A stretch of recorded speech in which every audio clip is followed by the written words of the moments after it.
සසර දනව්වේ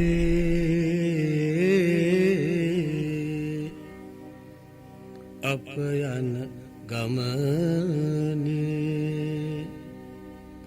බුදු හිමි සෙවනේ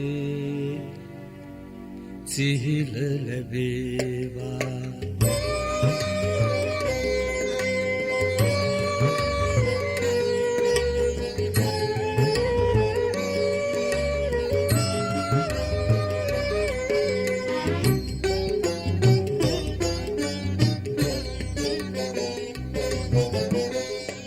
සසර දනව්වේ දුක් පීඩා විඳ නවාතැන් සොයා අප යනවා ඒ යන ගමනේ කොතැනකදී හෝ බුදු හිමිත් සෙවනේ සිහිල ලැබේවා සසර දනව්වේ දුක් සිරිකෙත සිරිසීවැලි ස්වාමීන්ද්‍රයන් වහන්සේට ආරාධනා නිතර නිතර නරක සිතිවිලිත් එක්ක අපේ සිත පිරිසිදුවන්නේ සද්ධා.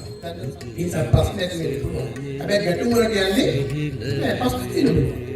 ගැටුම් වලට යන්නේ නෑ සද්ධාවන්ත කෙනා.